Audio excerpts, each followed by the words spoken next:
for that area, and what unfolded, he's going to share a little bit about that, but it was really stepping into the unknown. So we just look forward to what you're going to share tonight, Andrew. So let's pray. Father, we do just thank you for this wonderful man's heart. Father, where he stood up for justice. Father, where he gave out above and beyond. Father, may you just heal those wounds. Father, just restore what those have taken from him. Father, strengthen and encourage him. Father, we just love what you've done in this nation and for the people of Taranaki. In Jesus' name. Tēnā koutou, tēnā koutou, tēnā koutou katoa, ko pūkaha ta maonga, ko ruamahanga ta awa. Tēnā mutu te kāna noho, ko Andrew Judd tōku unua. Someone once said to me that Marys are lazy. Marys fill our jails. That's why they're tribal. They're so easily drawn to being gangs. Marys are lucky. They got saved by the English. The Mary language is all but dead. It's a waste of time. Can't speak it anywhere else in the world. The Mary elite wrought the system for their own benefit. And the rest, they probably just want social welfare, handouts. And I'm sick and tired of hearing about the past. We've got to get over it and move on. In any case, we're all one now. Do you know who said that to me? I said that to me. My name is Andrew Judd, and I'm a recovering Pākehā racist. In 2013, I was elected to the mayoralty of Noth. An exciting time in my political career and ego-boosting life. I campaigned on a slogan of "Let's bring honesty back to local government." The narrative behind that slogan was around a council that was unrealistic about its projected rate increases for an ageing population. Little did I know that those words of honesty in local government would challenge me in a way that went right to the core of who I am as a father, a husband, a Pākehā, a Kiwi, a human being, a Christian. You see, one of my first challenges in the position of mayor was the question of Māori representation on the council. Because in New Zealand, we have a thing called a treaty. And one of the obligations and legal requirements on all councils is to include Māori in the decision-making of council. Makes sense, does it not? One of the options to fulfil that requirement was to establish the voice of Māori on council subcommittees.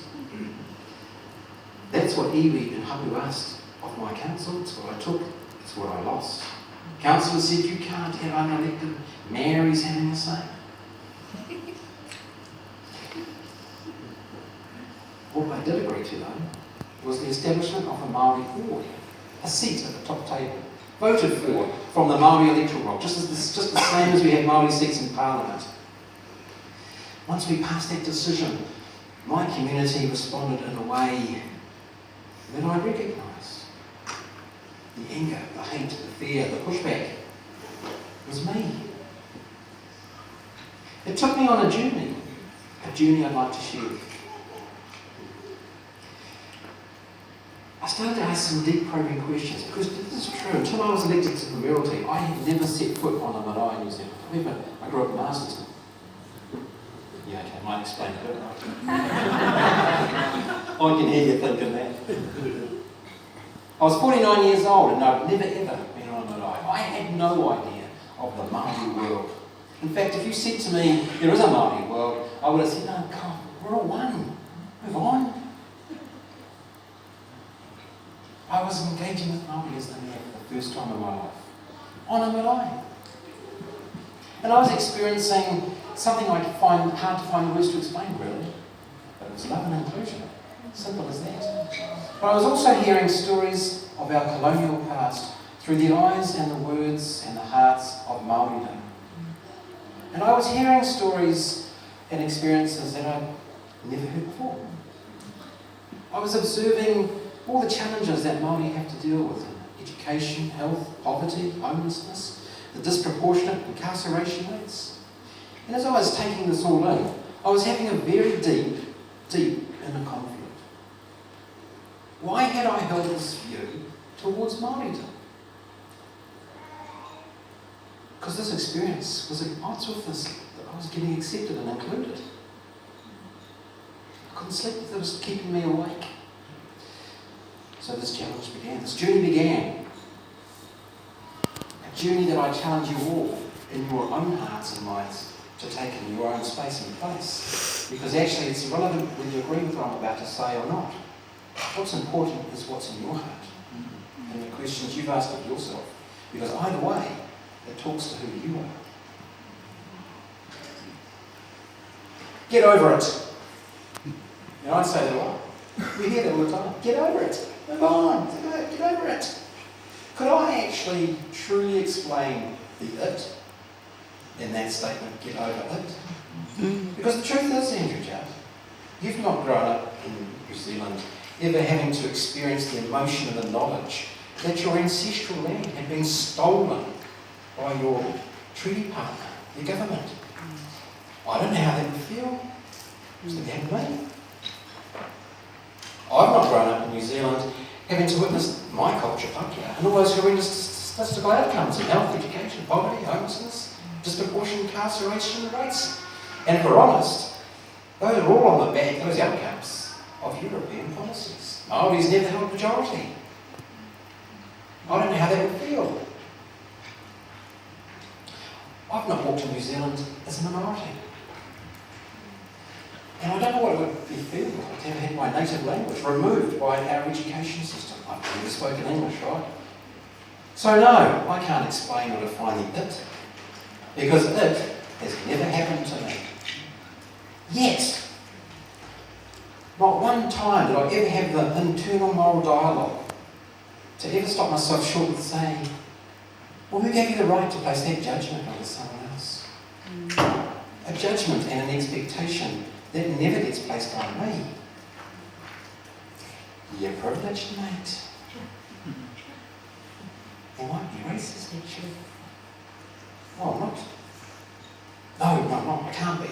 Privilege, I wasn't born into wealth or good looks, charm, intellect and sporting progress. Clearly. This is systematic privilege I'm talking about. Oh, nice. Because none of that's ever happened to me. I don't have to walk in that space, do I? Everything in New Zealand was designed by me for me. Pākehā. All of it. Right down to my Anglican church. Everything. So no, that doesn't apply to me. Privileged. I kept pushing with this question. Why was it so easy for me to deflect? I didn't have to tell anybody this. I could ignore it. No consequence to me. Yeah, okay, so I'm privileged. I didn't do it, not my fault. I didn't take the land. I didn't stop the language. I'm a good person, aren't I? I try. I'm not perfect, but I try my best. Well, no, I didn't do any of that. What I've done was remain completely ignorant. Not even bothered to learn. Didn't even bother to walk into the Māori world to find out. And in a lot of ways, that ignorance justifies what happened, doesn't it, Judd? And in more ways, continues to colonise by denying. Because I didn't have to look. Privilege yourself. Yeah. Keep pushing with myself though. These deflections, you find all these reasons, there's answers in itself. Well, I'm not racist. Look at the KKK. That's racist. At least I'm not like Australia. Here's the thing though, Judd. It's all in degrees, right? Somebody said to me, because in my life I work in optometry, if somebody came into your practice centre and wanted their eyes tested, who was Māori, and you said, oh, we're testing your eyes, you're Maori, there'd be racism. I said, of course. I've not done that, no. What I have done in my life is got round from the counter to stand by somebody Māori in case I thought they mixed something. Now, like all isms, you can't be half pregnant, right? It's degrees. Privilege. I've never experienced how they must feel to somebody. Ever. Yet again, thought I had some right to think and feel this way naturally, immediately, straight away. Where did that come from? Why did I react like that? Surely I wasn't born like that. I've learnt it, right? We were driving to Napier for some football for our son. My wife is a nurse, we're in the car, we're driving along the streets. My wife was doing some te reo, upskilling for her job. I was talking some Māori words as we drove along. After about 10 minutes, I said, oh, for goodness sake, can we get the radio back on? I don't care what that is. Mary. My kids were in the back. I was colonising. Was I not? So we decided to have this Māori ward seat. I don't know if you ever followed any of this. I know Palmerston Noth. We're down a similar road. In actual fact, our council, we voted to establish the seat. But of course, as you may remember or may recall, we may not even know. Not only does the law allow a council to establish a Māori ward seat, just as we have Māori seats in Parliament, it also allows, should a council establish that seat, for the community to have a petition now. Oh, I say to people, it's racism, man. Would we sit here in such silence if it was the Pākehā voice that could be petitioned and removed? Imagine that. We wouldn't happen, right? But we've normalised how we treat Māori. We don't have any other petitioning ability based on your gender, your sexual preference, your Christian belief, your political view. Kate Shepherd, I wonder how she would have voted in the referendum. I was asked to speak to a church down south. I was introduced, listen, as the controversial ex-American dance. He read a headline, because that's often how referred. But I said to the congregation, can anyone tell me what we did that was controversial? Because actually we invited Māori to the table. And as Christians, if Jesus said we're having dinner tonight, invite everyone around, let's all go over. Hang on, no, it's been this one. We're all God's children, right? Made in his own image. So to reject Māori is to reject God, is it not?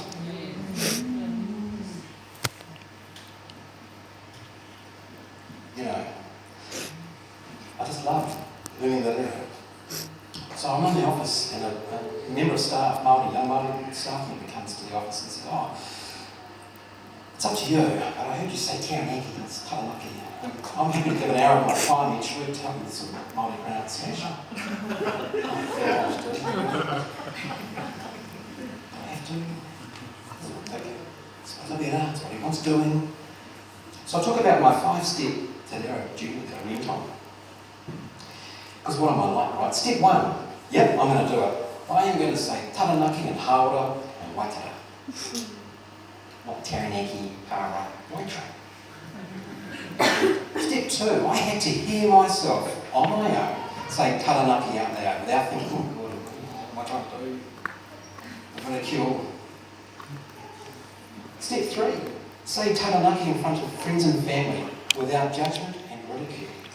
Because this is true. I said I'm going to Waitara, and a friend of mine said, oh God, it's Waitara, mate, who's got to you, you married lover? Suppose you got a soap on the rope as well, do you? True. Odd as that sounds, and I'm sure you know what I mean. There'll be situations where you're kind of scared to say, Aotearoa. Step 3, be authentic. Don't say Taranaki on the marae and Taranaki breaking.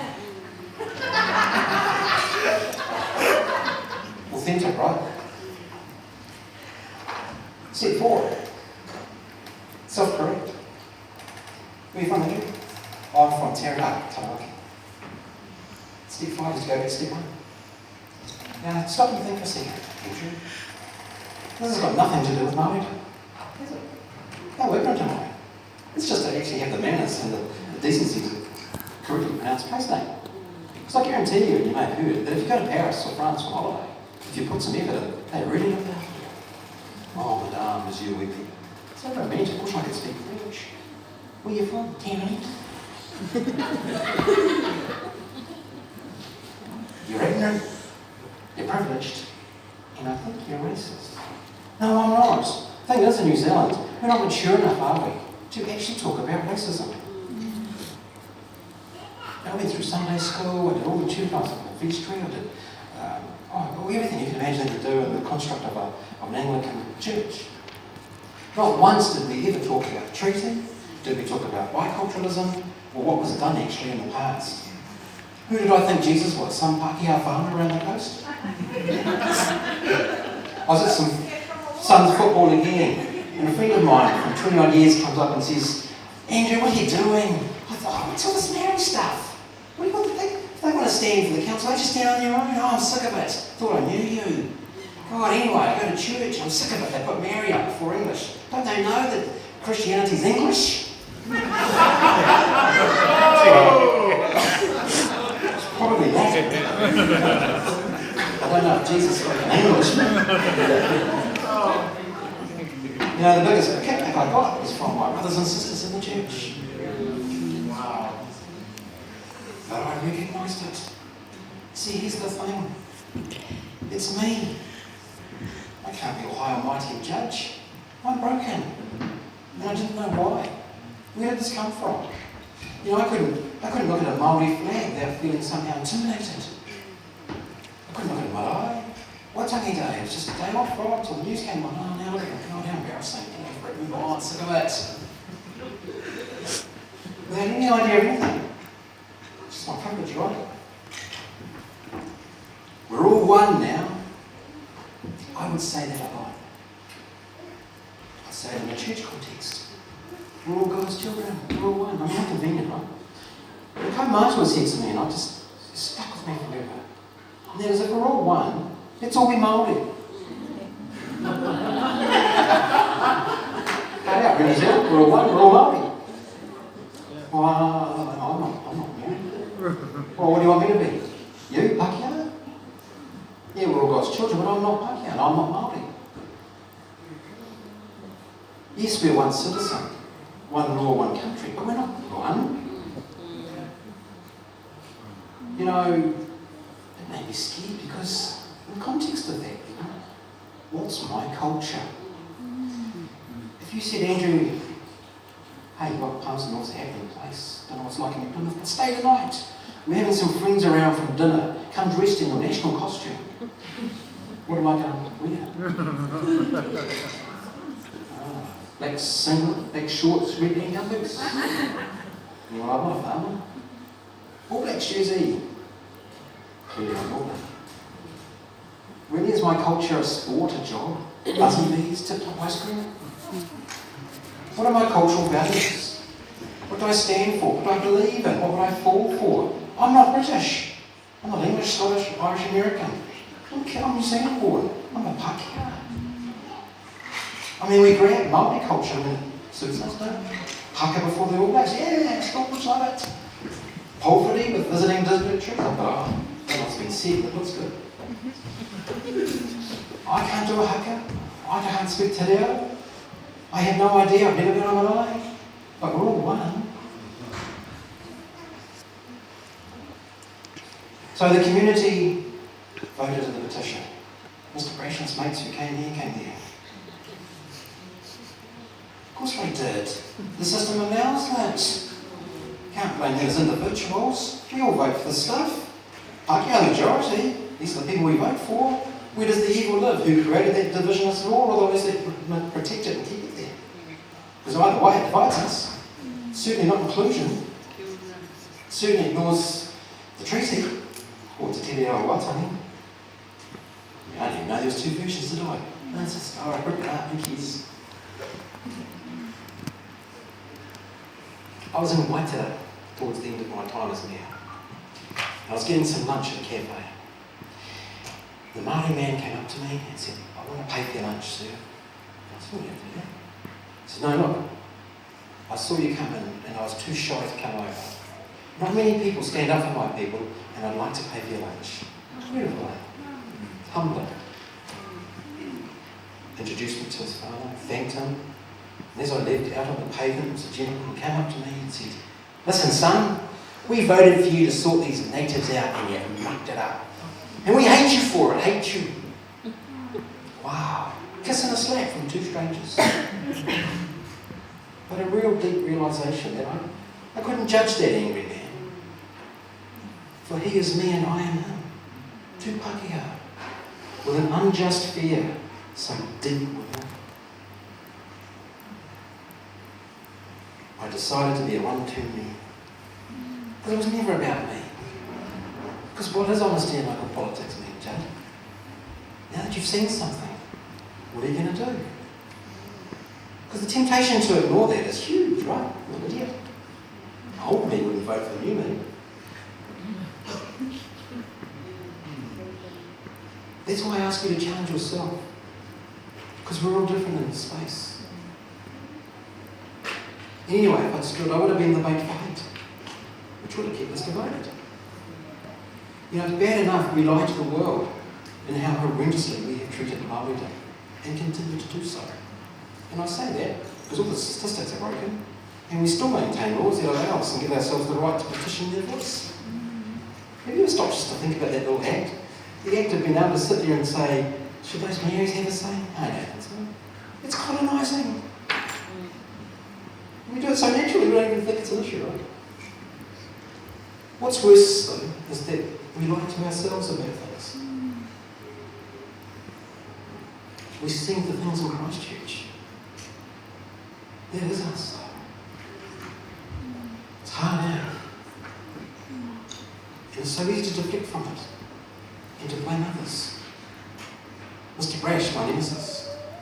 There was a time when I used to change voting, Labour to National, on the back of his rotary speech in Palmerston.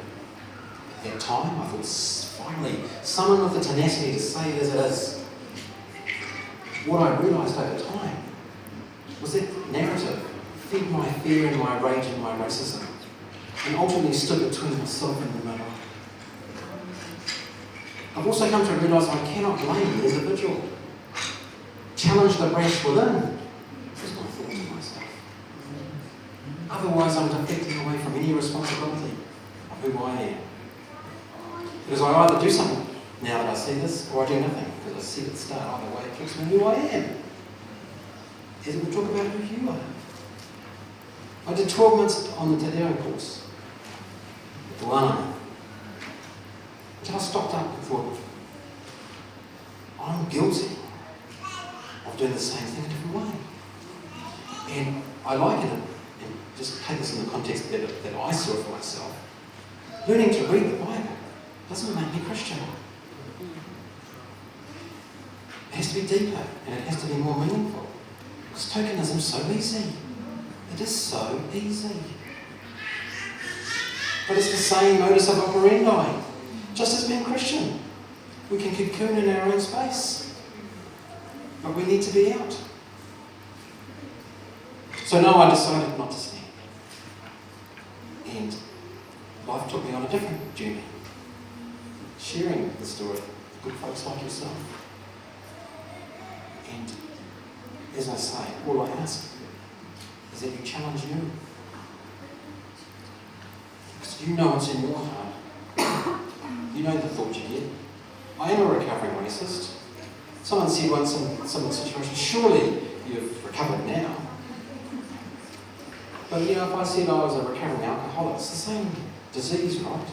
There are trigger points in my DNA that I have to challenge. They're there. Any cultural difference, you know, it's a challenge. I think Hope Vineyard is quite an apt name for to have been provided down. There's a friend there. There's lots of people that are in the space that we're talking about. And I'll wrap up if there's any time for Q&A. Because I'm like you, you're like me. It's the truth of the Lord, right? You know what's in your heart. That's what I challenged. Why I got angry, why I was so ignorant, why it was easy to ignore it, why I could walk away. I didn't have to wake up as Māori, I could just completely walk away. Privilege, systematic privilege, challenging each other, standing up to racism. You probably get it. Because I used to get this. I suppose you're a wacky Christian as well, are you? Are you one of them? We get that, don't we? To be honest. Of course we do. You know what's right with heart. Nō reira, tēnā koutou, tēnā koutou, tēnā tātou katoa. Kia ora. Kia ora, mate.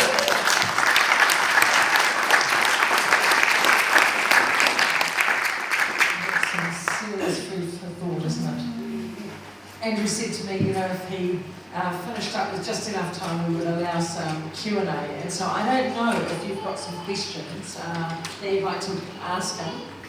And I'm going to give you the opportunity to do so now. But one of the things I was thinking, Andrew, as you spoke about values,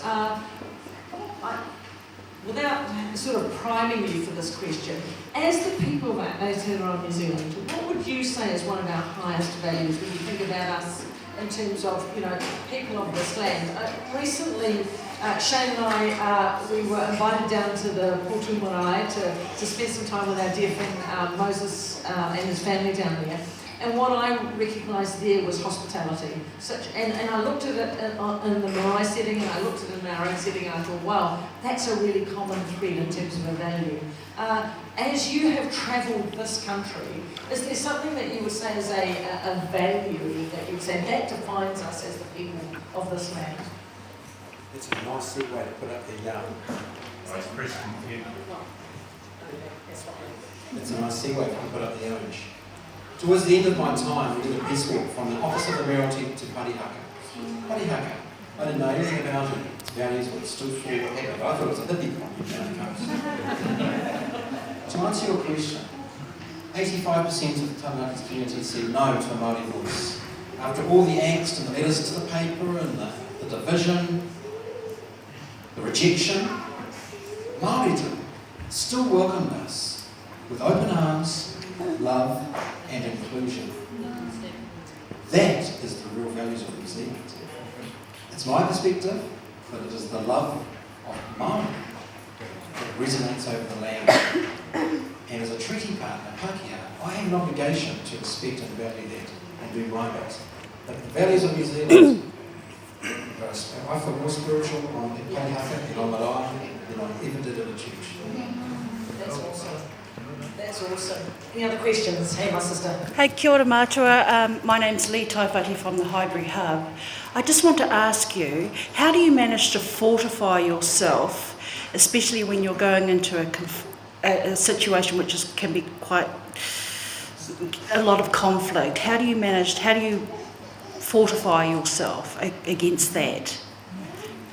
So because the first step I took was to be honest with myself. I had to face the biggest, most ignorant racist of all, me. So nothing's thrown at me that I hadn't thrown at myself. And I, for all intents and purposes, hold the truth as my shield. It is the truth. I don't take pride or joy going around saying that I'm Andrew Judd, a recovering racist. It's horrendous. I balance that up against perhaps trying to stay in local government for many terms.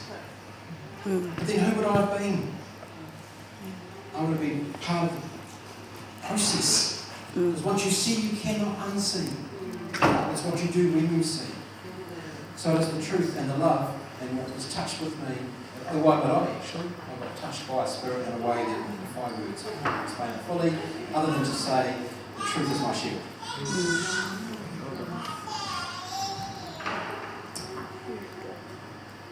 Daniel? Oh, I'm going to head. Which way? We've got to go the same way. What's your question?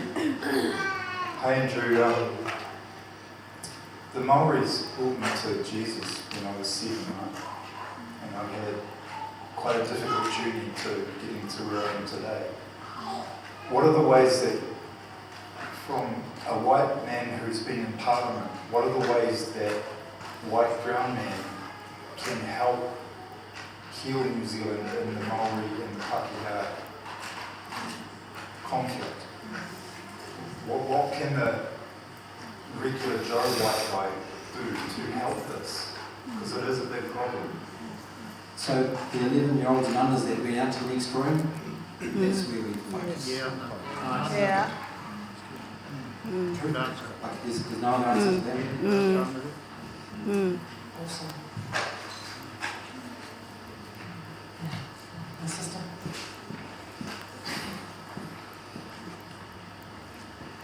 I was just thinking as you were talking that there's no doubt that God brought you that awakening, hey? There's no doubt that He did that to call you and draw you to stand for the people, which is beautiful.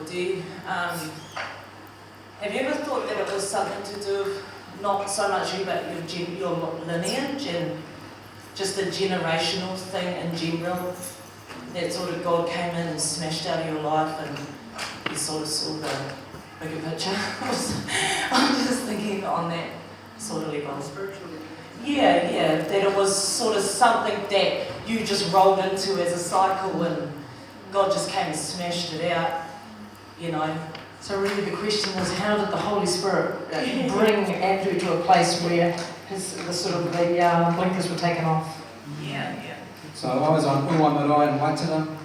It was my first invite to a marae as mayor. It was to commemorate Sumaui Pomari Day. I was asked to do a brief pipiha as my speech on the marae. I couldn't sleep the night before. I don't know why I couldn't. I thought if I muck it up, they're going to eat me.